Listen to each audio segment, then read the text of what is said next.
Finding Happy, 7 Steps to Relationships That Will Not Steal Your Joy is the new book by me, Nikita Banks, a licensed psychotherapist and life strategist. Leverage the knowledge you'll receive in this book to help you with the process of obtaining absolute clarity through the use of guided self-exploration. This process is necessary to help you master all your relationships in 2019 and beyond.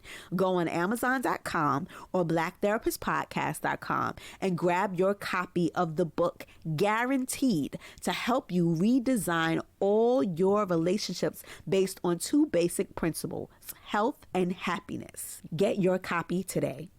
Welcome to the Black Therapist Podcast. The Black Therapist Podcast is a podcast where we discuss the unique issues people of color face when dealing with mental health issues and mental health diagnosis. Now, if you are new to our show, I am your host, author, life strategist, and psychotherapist Nikita Banks, in private practice in my hometown of Brooklyn, New York. I am available for both psychotherapy and coaching sessions, and you can find more information about that on my website, nikitabanks.com. You can listen to our podcast everywhere podcasts are found: Apple Podcasts, Google Play, YouTube, SoundCloud, Pippa, Stitcher, iHeartRadio, and blacktherapistpodcast.com. If you're a mental health advocate or a therapist and you want to buy our podcast merchandise, you can do so by visiting our site. And if you want access to our free mental health tips, free online trainings, discounted selective services, and resources, do so by joining our mailing list by texting Get Happy, all one word, to 66866. If you love the podcast, please like, comment, and share. We love to hear from you. And if you want to send me some feedback, guest suggestions, or simply to say hey, you can contact us at our website, blacktherapistpodcast.com. Please be mindful that this episode and all of the information that we provide here is just a resource and a tool to help get you started on your mental health journey. If you are feeling any mental health distress or you're having any significant issues, please feel free to reach out to us so that we can find you a mental health provider in your area. Okay, let's go. Hey guys. So, I jumped on last week. I did a little mini show where I told you guys that I was going to do a training for recent graduates with your MSW or mental health professionals, and we're not doing that this week. This week is the true definition of man plans and God laughs. There are fires burning all over the globe right now. There are riots in the streets. People are protesting police brutality, and I'm with all the shits. First things first, let me get some things out of the way. I announced a week ago, maybe 2 weeks ago, that I am running for NASW vice president here in New York State, and the reason that I'm doing so is to be able to affect change within the social work community here in New York. New York State has been hit very hard from COVID-19 pandemic, and social workers are going to be asked to rebuild all of this shit, right? And so I hope that you vote. There's one more week left to do the voting. It'd be nice to win, but I'm making a commitment to do what I can where I am. And part of that for me is going to be to call out racism when I see it, where I see it, how I see fit. I did a wonderful decompression session this evening with Lisa Savage. She's been on the show. You should listen to her past episode, as well as Kim Knight.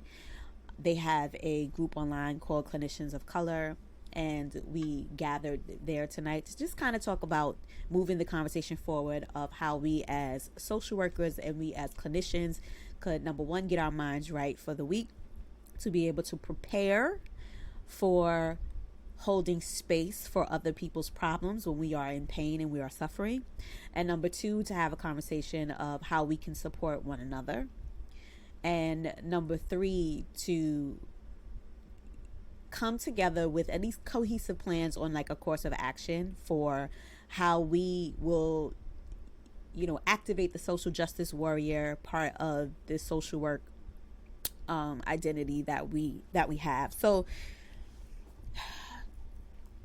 usually I'm not in a lot of groups where there are white clinicians, and I will tell you why. Number one, I try to protect my peace and protect the space for the white people that I invite into my sanctity. I grew up in Bed-Stuy, Brooklyn. It is a notoriously notorious, like B.I.G. how it's a notoriously black community. It was an enclave. People know that it is home to Biggie and Jay-Z, but it's also home to Lena Horne and Stephanie Mills. So like we got classic joints, and I grew up in an environment where everything around me was black. I was taught black history.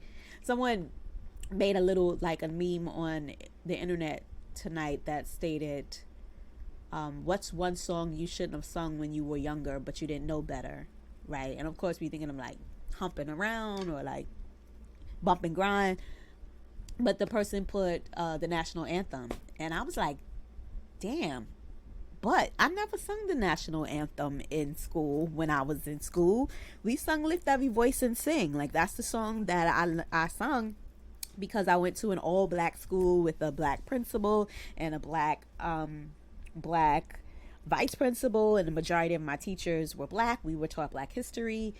My minister was black. Like, I really didn't know white people except for like when I would go to work with my mother. Like, my mother worked for she's worked for the largest law firms all over the country, but my mother worked for one of the largest law firms in the country but in their New York division. So I remember being 9, going to their like Christmas party and eating caviar when I was 9 years old.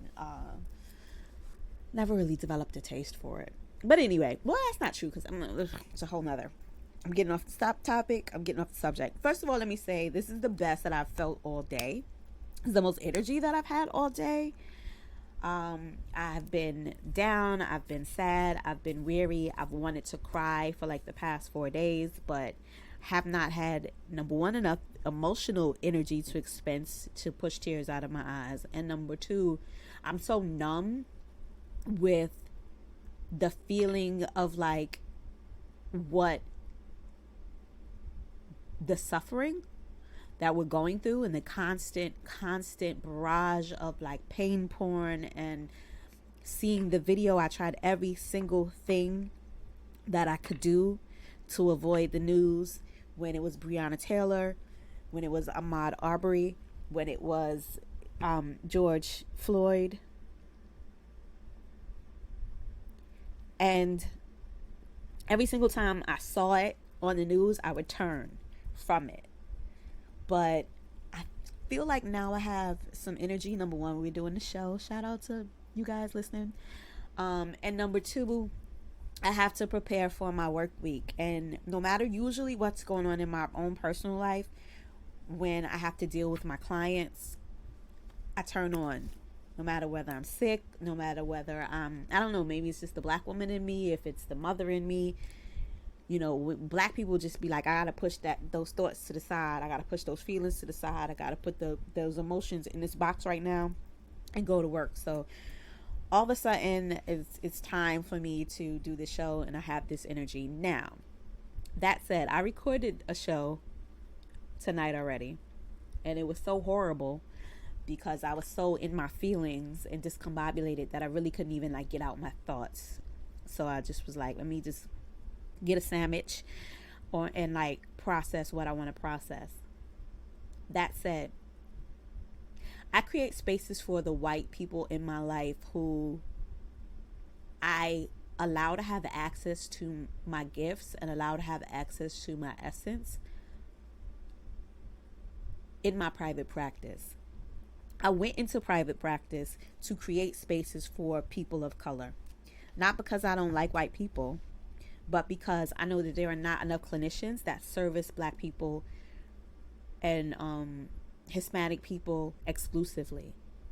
I know that by the time a client has come to me, if I am not their first therapist, which I hear a lot from a lot of my clients nowadays. The two things that I hear the most is number one, I was looking for a black therapist.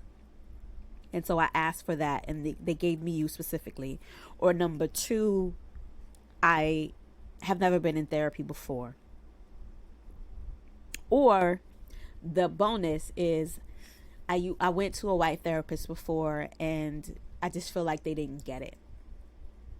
And so right now, because of the way my business is, I'll say I'm probably 60-40 black clients to white clients. I'll say of the white clients, the majority of them, or like a large percentage of them, are LGBTQ, which is fine. But it's easier for me to create spaces for marginalized clients and give them my talents, gifts, and abilities than it is sometimes for me to create space for clients who don't look like me and culturally are unaware of like the injustice that's going on in this country.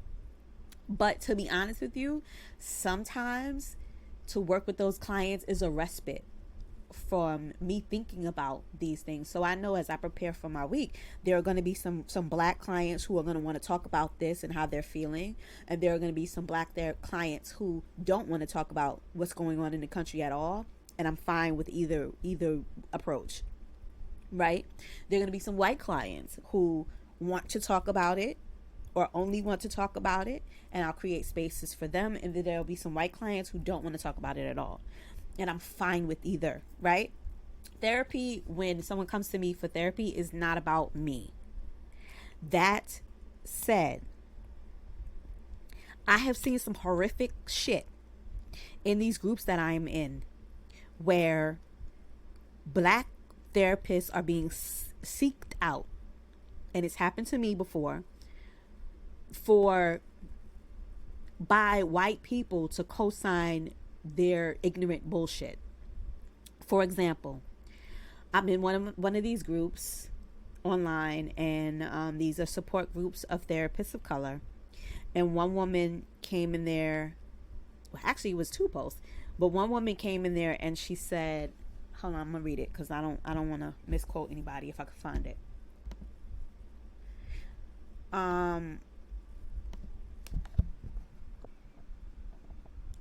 So I was looking for the post that I saw. One of them, I couldn't find it. One of them basically stated that they were on a teleconference with a client. I'm assuming this is a new client. And the client bust out in tears once she saw that the clinician was black. And she basically said that, I don't want to bother you with my white woman problems when, I'm privileged and there's so much going on in the black community. And the clinician didn't know how to respond to that. I'm probably going to hear some of that tomorrow at work. And it's challenging, but it's a challenge that I think that I would be able to face if the client proceeded like that. So I think I mentioned this a few weeks ago. I had a white client recently who was referred by her employee assistance program to come and see me. She had some free sessions, and this is happening to me a lot more recently. But I guess what she did was go to my website. And on my website, I advertise that I create spaces for people of color. Now, my website is the NikitaBanks.com site, the proactive mental wellness site. I don't even know what's on that site anymore. I'm behind I was redesigning the site, and then I got distracted, as is my life. And so I don't even think there's anything on the proactive mental wellness site. So most people just go to the NikitaBanks.com site. That site has everything on it. My coaching, my books, my speaking. It's just my site to bookmark for me when I'm famous. Holla, just playing. But so what happened was the client went to that site and she called me and was like, hey, the employee assistance program, maybe she shot me an email, whatever. She contacted me and she was like, the EAP program sent me to you, but I see from your website that you hold spaces for women of color. And I'm wondering if you still want to see me. I've looked over your stuff. I think that it may be a good fit, but I don't want to take up a space that's intended for a Black woman. And I appreciated the fact that she knew that this is my intention for that space, right? But I also told her I cultivated a space for women of color, but that doesn't mean that it's only exclusive for women of color. But the fact that you are aware of your privilege, and the fact that that coming to me may take a space away from a person of color who wants to work with me, I'm allowed to create more spaces for people of color. Don't think that if I take you on, I'm turning down any Black people that want to come to me. That's not what's happening. I'm going to just see them after hours. I'm going to extend my hours. I'm going to open up an extra day to see them and accommodate them, because I know they probably have a better need. I didn't say all of this, but this is what I'm saying.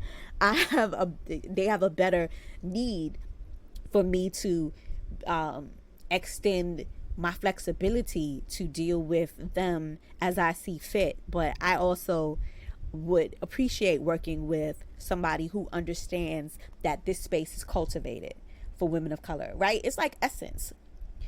White women could buy Essence magazine, but Essence magazine is written for us by us, right? I mean, now since we own it, but I don't want to get into politics. BET, you could watch BET if you like. You could listen to rap music, but we're not creating it specifically for you, right? So there's those kinds of people that I don't have a problem with seeing tomorrow and kind of talking about their problems, culturally irrelevant problems to me. But that's what I do. You know what I mean? I don't have to be connected in some sort of way to their therapeutic situation. I just need to be present. Right? I say this all the time as a Black clinician, even being culturally competent to other Black people, not to insert myself into their stories. Their story is theirs.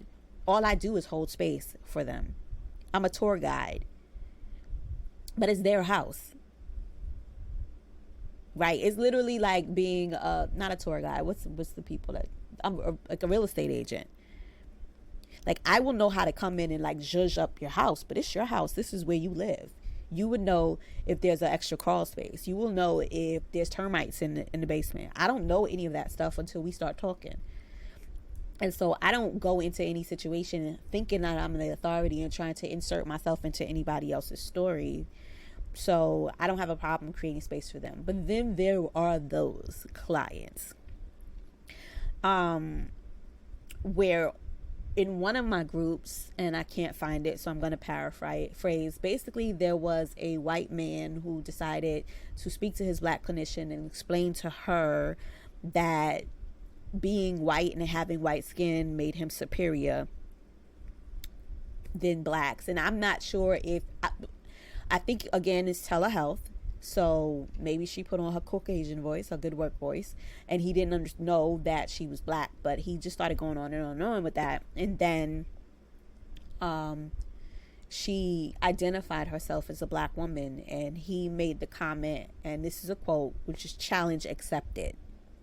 And I'm going to tell you how this is going to go in order for therapy to be acceptable to me. And then he started to dictate to her. And then she was just like, she was emotionally exhausted. And I was like, girl, refer him out. Like, my actual quote was get rid of his ass. But, that's wasn't professional enough for the people. But refer him out. There are plenty of white therapist that would work with him and work to his advantage of whatever view he has of the world. You don't have to create spaces for that. I'm not going to create spaces for racists. And so I was on the chat later with the women of clinicians of color, and there was a guy on there who was basically telling us that when you speak to racists online in these groups where there are therapists, speak to them in love. And I was like, no thank you. Like, I don't have time to be picking my words with racists. I don't have time to be pussyfooting around with racists. I don't have time to be talking nice to people while they're being racist. No.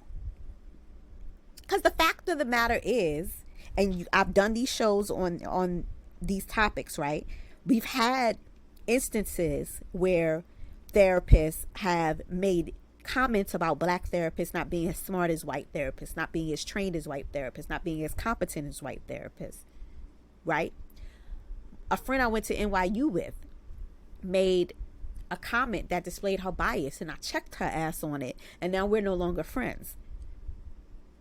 I'm pretty sure she's still a therapist. I'm pretty sure she's in private practices. She's seeing people. I hope she's not damaging any people of color, but I don't play that kind of mess. I don't play that kind of mess. So if I'm in a professional work environment where there are social workers who make dollars, dimes, and pennies off of the pain and suffering of poverty, the expressions of racism, institutionalized, structural, they benefit from all of this. This is how they feed their babies. The last thing I'm going to do is not call out bias or call out racial injustice when I see it happening amongst us, right? Because here's the thing. As a therapist, I'm strong enough and I'm with the shits. So I will call you out and I will check your ass and I will call the board and I will file complaints against you. And I'm going to fight for the black clients that have to endure your shit. And if you will do it to me as a professional, you will do it to your clients. And I have zero tolerance for that. Because what happens is me as a therapist, these clients are coming to me after they've already been damaged by a clinician that is not culturally competent, that's not culturally responsive, that's culturally ignorant, that doesn't care about their problems, that only wants to fill their billable hours. It doesn't care about our issues. That is not anti-racist. That is, in fact, anti-black. And they're damaging us. So by the time they come to me, they've lost trust. And it adds to the stigma. And it adds to them being bad. I was literally in a group. And one of the clinicians in the group asked, what does it mean when a white male therapist says that you're difficult?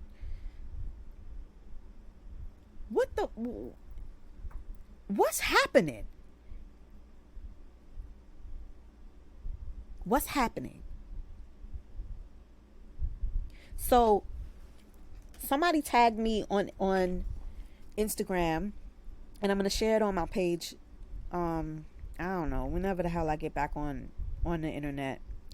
I'm going to have clients all day tomorrow. So if you see me twitting or IGing, just know I'm in between sessions and I probably should be doing notes or something. But I don't know if it's Tinnick, Tinniek, from Toronto, Ontario. 9 questions to ask your new therapist if you're black, right? Number 1, do you approach therapy from an anti-oppressive framework? Number 2, how do you think my or your cultural background will influence my treatment journey? Number 3, have you treated other black, it says Canadian, but I'll say black Americans, African American people? Number 4, how have you trained in cultural competence, specifically in terms of Black mental health? Number 5, what are some things you've learned from experience that distinguishes the Black mental health landscape of Canada/America from other cultural contexts? Number 6, my religious/spiritual beliefs are blank. How will this inform my treatment journey? Number 7, what does your ideal patient look like? They're not going to be honest about that, I'm going to tell you. Number 8, what are your personal strengths and weaknesses as a therapist? What kind of situations do you find the most challenging? Number 9, have you ever been in therapy, and have you ever had negative experiences in therapy?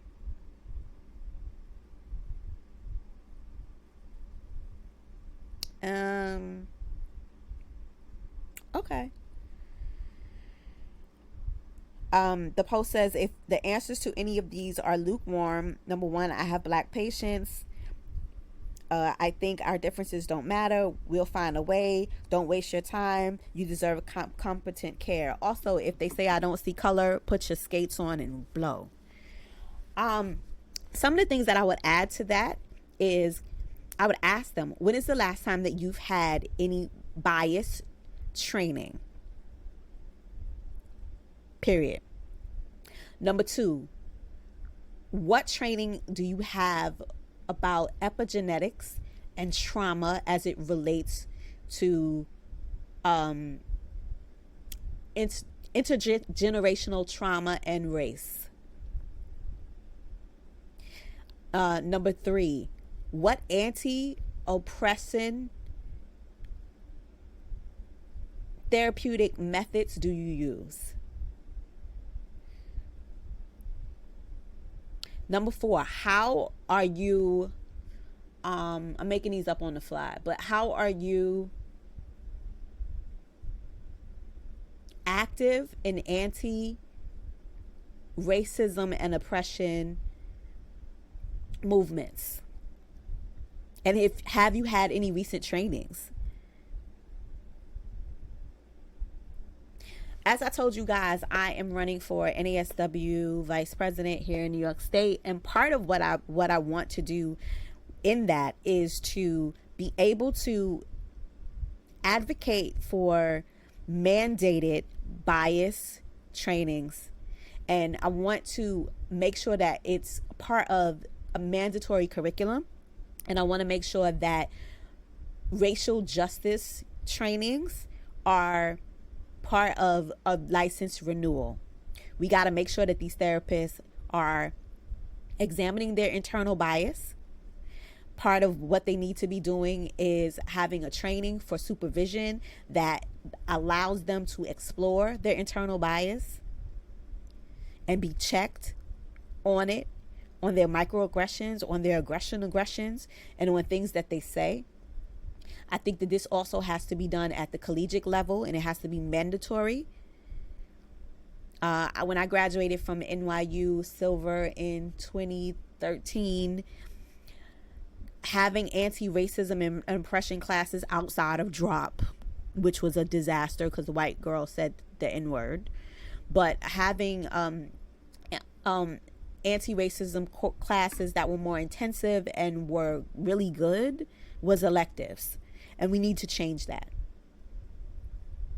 I get that most people who go to social work school now are trying to go into private practice. Hello, here I am in private practice. But I think we need to make sure that while you are working your way up to private practice, when you are in these agencies that service marginalized clients, when you are in these positions that service clients who are in the LGBTQ community, who happen to also be Black or are dealing with other intersectionalities of poverty and oppression and race, and you are working with people that you really don't identify with and you really can't understand and you really don't know what to do, you need the most training. Because before we get to the point where we can decide who we can and will work with, we got to work with people that we don't like. The reason that I'm in private practice right now is because I get to choose which clients I work with and which clients I don't. And if you've heard my therapy session, or the how I ended up becoming a therapist with my own therapist, the first thing that I told you was I sat in his chair and he looked at me dead in my face, and he's a older white guy who's Jewish, and he said, not everybody gets to stay here. People get to sit here, you don't get to stay here. I get to choose who I work with, and I'm going to see if I like you or not, and if I can help you. And he said, the thing that I will promise you is that if I don't think I can help you, I'm going to find you somebody who I think will be a good fit for you. It's the best thing to say. The best thing to say. So in one of my groups, I was asked, you see how I'm just like, I was asked. No, didn't nobody ask Nikita nothing. But in one of the groups that I'm in on Facebook, a white clinician asked the question of how clinicians were creating space for people of color this week. And I thought it was a courageous question. Did I say clinicians of color? I meant white clinicians. How white clinicians were making space for people of color this week. And I thought it was a courageous question. I thought it needed to be answered. There were a lot of answers on it, but I'm going to just read my response to it, and then I will expound on it. My response was, I'm asking all the white clinicians in this group to make this a better world for Black people to feel safe in. Explore your bias, get supervision, not just for general stuff, but also for anti-racist practices to implement in your workspaces. And examine your own microaggressions. Refer out when you can't allow clients of color to have their own stories without inserting your own narratives in them. Seek out training yearly around racial justice issues. Call out your colleagues, your friends, your family members when they say racist stuff, microaggressions, and display bias. Actively stand with us against racism. Never question our perspective on it. Your clients of color will not feel safe with you right now, and that is okay. It is not about you. But it is your responsibility to make it a safe space for them. And it is okay if they want to be referred out. Again, it is not about you. Just as it will be emotionally taxing on me as a therapist of color this week to create space for my clients who are white, work goes on. Call out the silence of other mental health professionals who earn their living on poverty, suffering, and trauma caused by internalized racism. We are not okay. Black people are not okay. Marginalized Americans are not okay. Poor people are not okay. Of course, because there's always one. A white man commented this: I'm reminding everyone that European Americans can feel traumatized by these events also. And that just because someone is Caucasian, it doesn't mean that they're racist. So here go militant midget again. I said, I will not let this comment stand. This is why Black people do not feel safe with you. This is why Black people feel dismissed by you. And some of you don't need to be therapists who serve other people. You feel the need to basically say, what about white people? Right now? Now is not the time for that. The question addresses your role as a therapist who serves Black people. There is no need to insert yourself and your pain in that narrative. It's exactly what I was talking about, and you need training. I would also challenge other white clinicians to make these groups safe for clinicians of color. Too many times we do not feel safe because of comments like this, and now is not the time.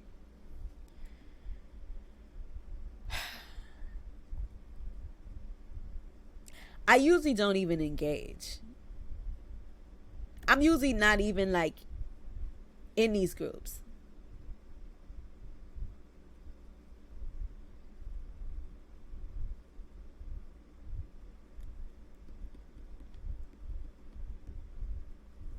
I listen. Life is too short for me to be in groups and educating white folks. I'm not doing the heavy lifting for you. There's a whole system that is in place to maintain white ignorance, because if white people are ignorant of their privilege, if they're ignorant of oppression, if they're ignorant about slavery, if they're ignorant about the history of this country and how it is paid for in the blood, sweat, tears, and pain of people of color, natives, and blacks, if y'all want to stay that way to excuse what is done on your behalf, I don't have the I don't nope, I ain't got it. I'm not going to get it. I'm not going to do it. However, if I win this election, I will gladly be in everybody's face, because I will not only have the strength, I will have the power, and I will have the numbers behind me to fight this fight. Clinicians of color out there, I would implore you to do whatever you need to do this week, in the next weeks, in the next coming weeks, in the next year, in the next month, to practice self-care. This weekend, I unplugged. Number one, I was all hormonal and stuff. Number two, my brain wasn't working. I had to kind of shut down. I couldn't watch the news. They were burning stuff, and there was marches on my block. Not so much where I live, because I live in almost a white neighborhood now. I'm not all that happy about that, but it's nice over here. I live in a neighborhood that's mostly white, but not that far from me. Right up the same street, I'll say maybe 15, 20 blocks, there was a lot of protests. And where I used to live, there were Molotov cocktails thrown, and listen, I had to just thank God that I could turn the TV off and like zone out for a little while. I actually went outside for the first time in 3 months and like did a outing outside. I don't go outside. I haven't been outside. I haven't been outside in a while. I go to the grocery store. I walk my dog. I go to the post office. I come home. Like, that's my life right now, because there's still a freaking pandemic happening. But I want to address that too. There are a lot of black men who are making these stupid ass memes like, oh, I guess COVID-19 doesn't exist anymore because people are outside and they're not social distancing. Why? Because people want to protest. Listen, if I'm going to die because of COVID-19, or I'm going to die because of police brutality, I'm going to pick my poison. And to the people who are like, oh, you can't riot and you can't, you shouldn't burn stuff and you shouldn't loot. Like, I'm not happy that that's happening, but Boston Tea Party,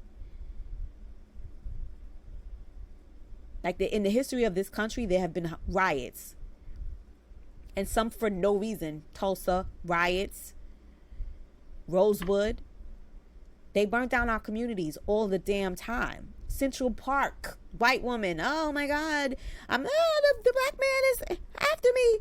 In Central Park used to be Seneca Village. It was a black owned village, and they took it for Central Park. So listen, this is who we are, and this is what we've taught, and we didn't make this world. This is an extension of it. And to my white listeners who are listening, I need you to hear me very well. You benefit from racism. You benefit from oppression.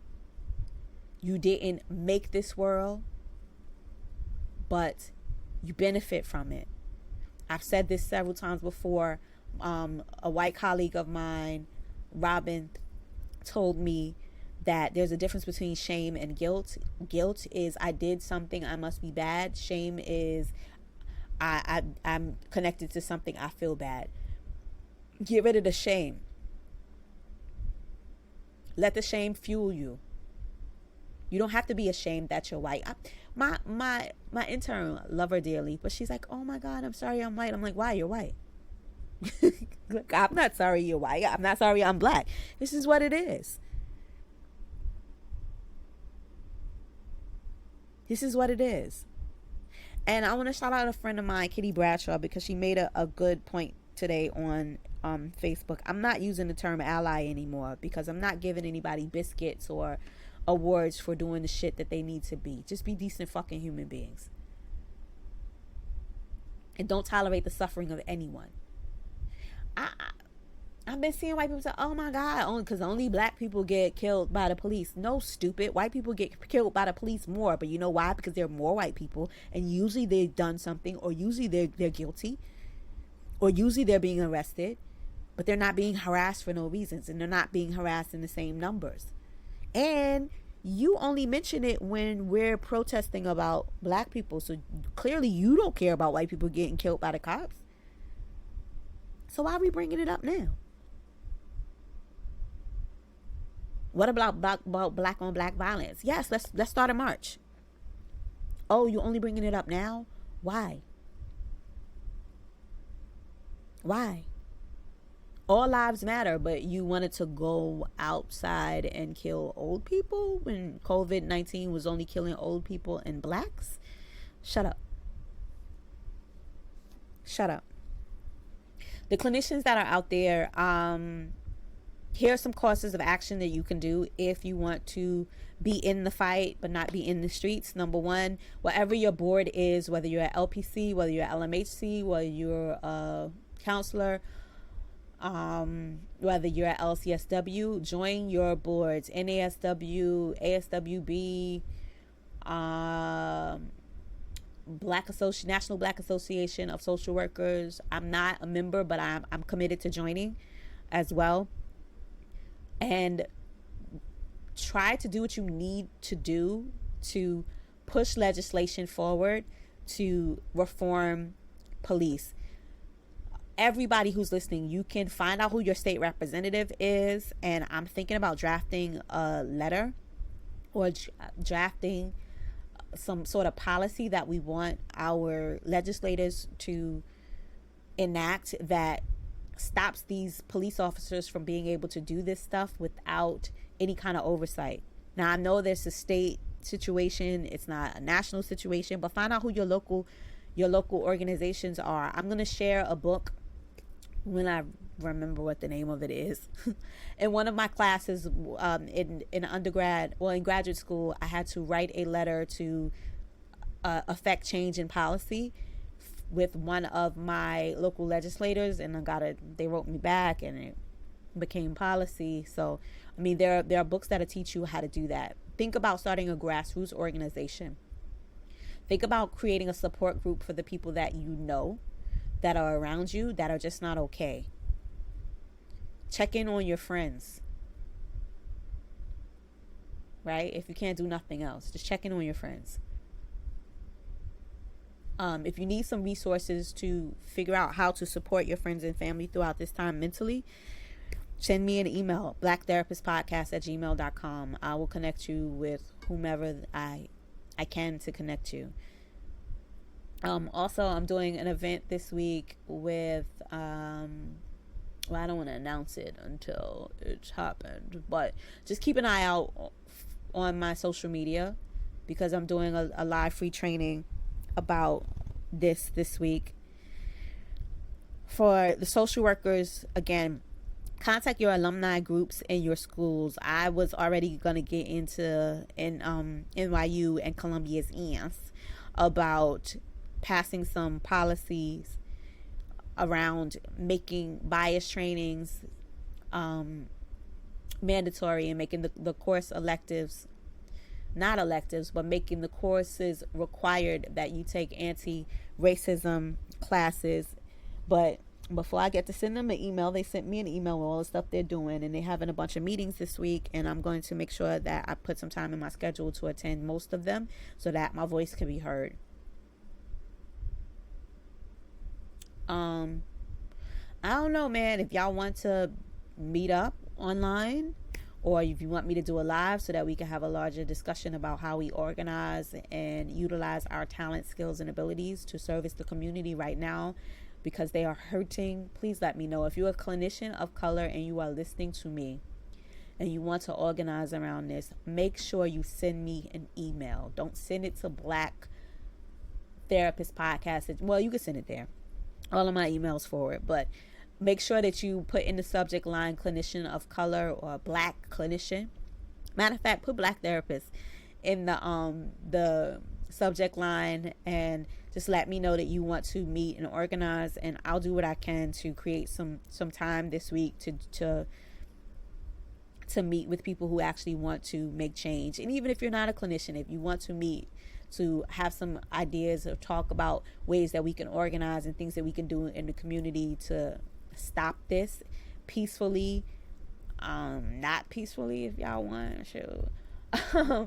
But to just have some conversations around best ways that we as a community could move forward and keep this momentum going. Vote. Every single election. What you can also do right now is make sure that you register to vote. Make sure that you have filled out the census. And yeah, that's what I'm going to do this week. I'm going to make sure that all of my friends are registered to vote. And if you are a member of NASW New York State, vote for me, because I'm going to show my behind if I win. There's so much that I want to do. There's so much that needs to be done. And that doesn't mean that my opponent is not she's just not a bad person. She just ain't me. She ain't me. Okay, I didn't plan on talking this long. I'm not editing out the ums and the ahs and the pauses. It is what it is. It's very late in the nighttime, and I just want to get you guys this show. Also, please, students, be on the lookout for the live training that I'm going to do around starting your career in social work for mental health professionals, as well as the show. I'm probably going to record the show hopefully this week or next week, but with the rate of the world right now, I don't know what chapter we are in the book of Revelations, but it just seems like all hell is breaking loose every single week. So I don't want to make another promise that I'm not going to keep. But I just want you guys to be well, be blessed, do what you need to do to manage your self-care in this moment. Breathe deeply. I was having a really hard time just breathing earlier. It felt like somebody was sitting on my chest, and it wasn't COVID or asthma, which I have. It wasn't any respiratory issues. That's really what happens to me when I get emotionally exhausted and I get really weary. And so I've had to really breathe deeply today. This is probably this is the most energy I've had all day. Because I've been like gassing myself up to do like normal stuff like laundry and cook dinner and wash my hair. I cut my hair today, and I cut it uneven because who cares at this who cares at this point?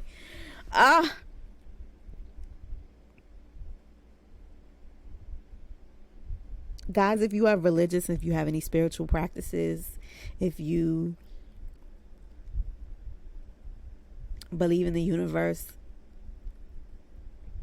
try to take some time to connect with your higher power, be present, and connect with self this week, and check in with yourself. Feel your feelings. It's okay to be sad. It's okay to be mad. It's okay to be whatever you are in the moment. You don't have to make an excuse about it.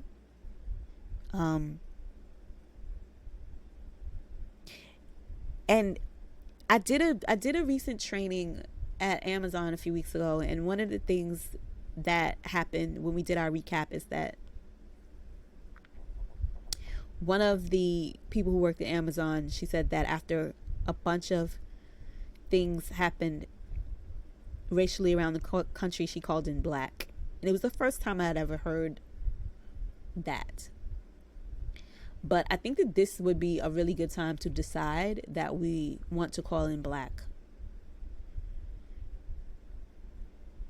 I know that for me, I have some days off coming. I'm gonna have to take them because it's necessary for me to reset. I feel like part of the COVID-19 thing was just resetting and being present, and being emotionally exclusive on who you gave your energy and gave access to. I think that this thing boiling over is something else. I don't know what the world or the universe is trying to tell us, but my ancestors have been chatting to me like a tuning fork, and I'm vibrating, and I don't know what it is, but I'm gonna stay prayed up.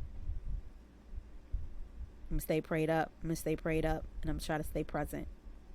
So I want you guys to still be safe. Because the truth of the matter is COVID-19 is a real thing. And people are getting sick.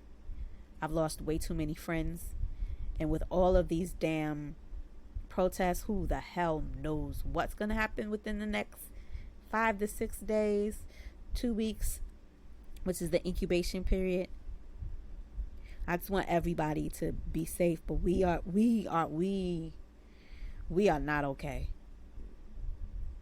We are not okay. And I'm okay with not being okay right now. Because we are collectively going through labor pains. And I hope this ain't an ugly baby. Like I hope it has all its fingers and toes. Whatever this nation is birthing right now, whatever these labor pains, the suffering that we're going through, I hope it comes out being cute. Okay? You guys stay blessed, be active, be present, and be well. Thank you guys for listening to another episode of Black Therapist Podcast. Once again, you can follow us on all our social media sites at Black Therapist Podcast on Instagram and on Twitter, as well as Black in Therapy on Facebook. Or you can follow your host, me, Miss MSNIKI Banks on Instagram and Twitter, as well as you can find out any information about me at Nikita, NIKITA Banks.com, and on the show's website, blacktherapistpodcast.com. And don't forget, if you want to send us any general feedback, show suggestions, show topics, or guest ideas, please feel free to drop us an email at blacktherapistpodcast@gmail.com. Thank you. Be well.